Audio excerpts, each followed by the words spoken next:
Phethai తుఫాన్ కోనసీమను కుదిపివేస్తోంది. బంగాళాఖాతంలో ఏర్పడిన తీవ్ర వాయుగుండం పెను తుఫానుగా మారడంతో సముద్ర తీర ప్రాంతాల్లో అలజడి ఉధృతమైంది.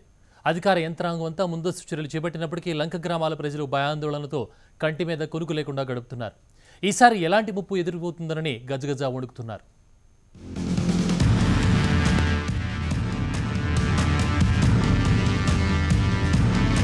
పెథాయ్ తుపాను పడగ విప్పుకోవడంతో ఉభయ గోదావరి జిల్లాలు అప్రమత్తమయ్యాయి. సముద్ర తీరంలో అలలు ఎగిసిపడుతున్నాయి. క్షణక్షణం భయంతో బిక్కుబిక్కుమంటూ గడుపుతున్నారు తీర ప్రాంత వాసులు. కాకినాడ తీరంలో నివాసముంటున్న వారిని పునరావాస కేంద్రాలకు తరలించారు. తుపానును సమర్థవంతంగా ఎదుర్కొనేందుకు అధికార యంత్రాంగం అన్ని ఏర్పాట్లు చేపట్టారు. గత అనుభవాలను దృష్టిలో ఉంచుకుని ఆధునిక టెక్నాలజీతో సహాయక చర్యలు చేపడుతున్నారు.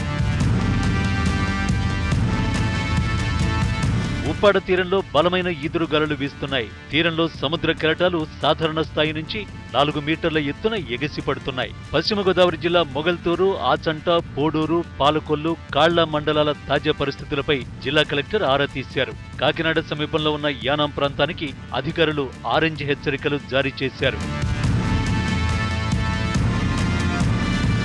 తుపాను హెచ్చరికల నేపథ్యంలో తూర్పుగోదావరి జిల్లా కలెక్టర్ కార్తికేయ మిశ్రా తుని ఎంఆర్ఓ కార్యాలయంలో అధికారులతో సమీక్ష సమావేశం నిర్వహించారు. తుపాను తీవ్రతను బట్టి ప్రజలను సురక్షిత ప్రాంతాలకు తరలించాలని సూచనలు జారీ చేశారు. విద్యుత్, సమాచార సంబంధాలు, పూరిళ్లు, రోడ్లు దెబ్బతినే అవకాశాలు ఉంటాయని, పంటలకు తీవ్ర నష్టం వాటిల్లవచ్చని అంచనా వేస్తున్నారు.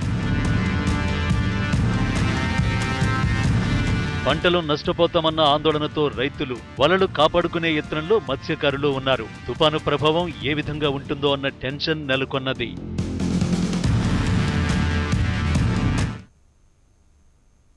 బులెటిన్లో ఇప్పుడు